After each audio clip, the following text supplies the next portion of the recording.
कांग्रेस सत्याग्रह को संबोधित करते हुए प्रियंका गांधी वाड्रा ने मोदी सरकार पर बड़ा वार किया है। प्रियंका ने कहा कि मेरे परिवार का अपमान किया गया लेकिन हम चुप रहे। इस देश के लोकतंत्र को मेरे परिवार ने खून से सींचा है। संसद में आप मेरे पिता के शहीद होने का अपमान करते हैं, वो शहीद पिता के बेटे का अपमान करते हैं। प्रियंका गांधी ने कहा कि राहुल गांधी ने 2 सवाल पूछकर कौन सा जुर्म कर दिया, आप उनके सवालों का जवाब नहीं दे पाए। आप सवाल पूछने वाले को दबाने की कोशिश करते हैं। आज पूरी सरकार एक शख्स को बचाने में लगी हुई है। ऐसा क्या है अडानी में? यह अडानी है कौन? आप सब उनका नाम उछलते ही खड़े क्यों हो जाते हैं?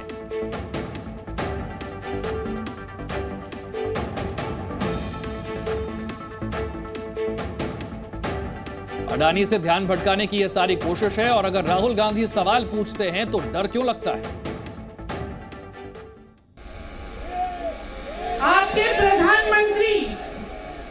प्रधानमंत्री भरी संसद में खड़े होकर कहते हैं कि ये परिवार नेहरू नाम को इस्तेमाल क्यों नहीं करता।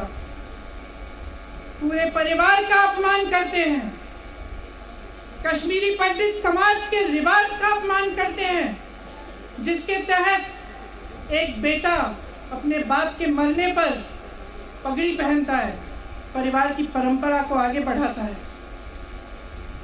लेकिन आप पर कोई मुकदमा नहीं होता, आपको 2 साल की कोई सजा नहीं मिलती, आपको जेल की सजा नहीं मिलती, आपको संसद से कोई बाहर नहीं निकालता, आपको मना नहीं करता कि 8 सालों के लिए आप चुनाव नहीं लड़ सकते। क्यों? मैं पूछना चाहती हूं क्यों? आज तक हम चुप रहे हैं, हमारे परिवार का अपमान करते गए। मेरे भाई ने क्या कहा? संसद में वो मोदी जी के पास गए और उनसे गले लगे। 1 महीने के अंदर टेनेंट हमारी नौकरी जाएगी।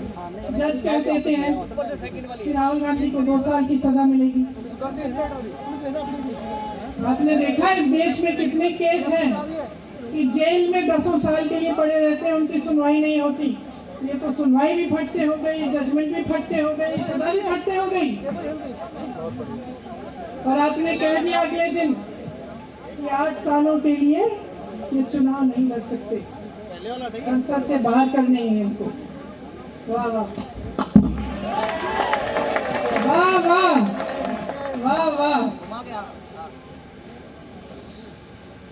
बहुत धैर्य है आप में। अरे कायर है इस देश का प्रधानमंत्री। लगा दो केस मुझ पर, जेल ले जाओ मैं भी, लेकिन सच्चाई ये है कि इस देश का प्रधानमंत्री कायर है। हमारी विचारधारा अलग है, लेकिन हमारी नफरत की विचारधारा नहीं है। तो मैं पूछना चाहती हूं, एक आदमी का कितना अपमान करोगे? क्या यही है इस देश की परंपरा? आप परिवारवादी कहते हैं, तो भगवान राम कौन थे? भगवान राम को वनवास में भेजा गया, उन्होंने अपने परिवार, अपनी धरती के प्रति अपना धर्म निभाया। क्या भगवान राम परिवारवादी थे? क्या पांडव परिवारवादी थे कि वो अपने परिवार की संस्कारों के लिए लड़े? और हमें क्या शर्म आनी चाहिए कि हमारे परिवार के सदस्य शहीद हुए इस देश के लिए? इस झंडे में उनका खून है, इस धरती में उनका खून है। इस देश के लोकतंत्र को मेरे परिवार के खून ने सींचा है। और जो सोचता है कि हमें अपमानित करके हमें डराएंगे, हमें धमकाएंगे, जो सोचता है कि तमाम एजेंसियों को लगाकर हम पे छापे मारकर हमसे कुछ भी करके हमको हमें डराएंगे, वो गलत सोचते हैं। हम डरने वाले नहीं हैं, हम और मजबूती से लड़ेंगे।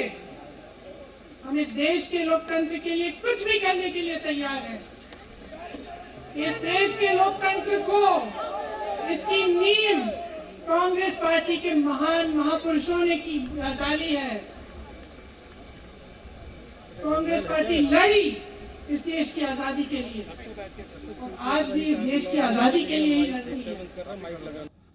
प्रियंका गांधी वाड्रा ने कहा कि मेरे भाई को मीर जाफर कहा गया। बीजेपी ने राहुल गांधी की तुलना मीर जाफर से की थी, लेकिन फिर भी हम चुप रहे। मेरे परिवार का अपमान किया गया, राहुल गांधी का अपमान किया गया, लेकिन किसी को सजा नहीं हुई। इस तिरंगे झंडे में लपेटा गया था। इस तिरंगे के नीचे मेरे पिता का शव था और उसके पीछे चलते चलते मेरा भाई यहां आया। उस शहीद पिता का अपमान हरी संसद में किया जाता है। ठीक है। उस शहीद के बेटे को आप देशद्रोही कहते हैं, आप मीर जाफर कहते हैं, उसकी आप मां का अपमान करते हैं। आपके मंत्री मेरी मां का अपमान भरी संसद में करते हैं। आपके एक मुख्यमंत्री कहते हैं कि राहुल गांधी को पता भी नहीं है कि उनका पिता कौन है। मीर जाफर ने जो किया था नवाब बनने के लिए, आप सबको पता होगा।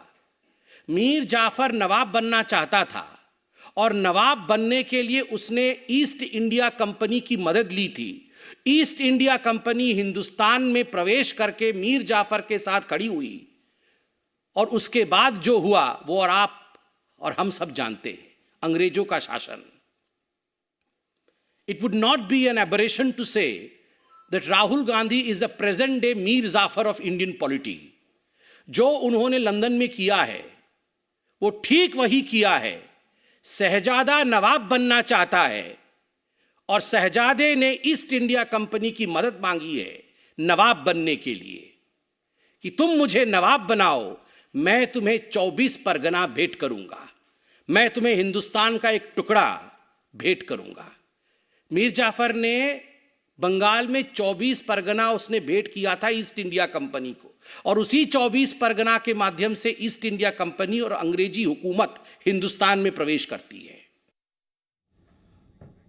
तो राहुल गांधी की सदस्यता रद्द होने के खिलाफ कांग्रेस पार्टी का यह सत्याग्रह चल रहा है।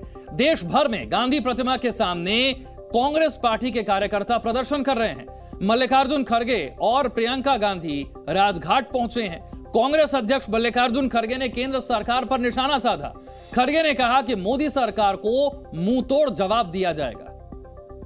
बीजेपी सरकार और मोदी जी खास करके हमारे को कमजोर समझ रही है।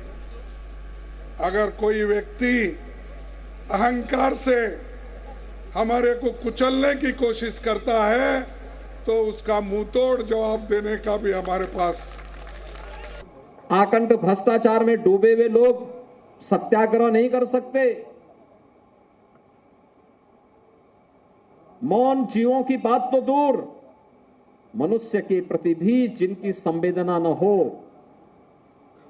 वह सत्याग्रह भी नहीं कर सकते। देश को जातिवाद, क्षेत्रवाद, भाषावाद और तमाम वादों में बांटने वाले भी सत्याग्रह नहीं कर सकते। अपने देश की निंदा करने वाला कभी सत्याग्रह नहीं कर सकता।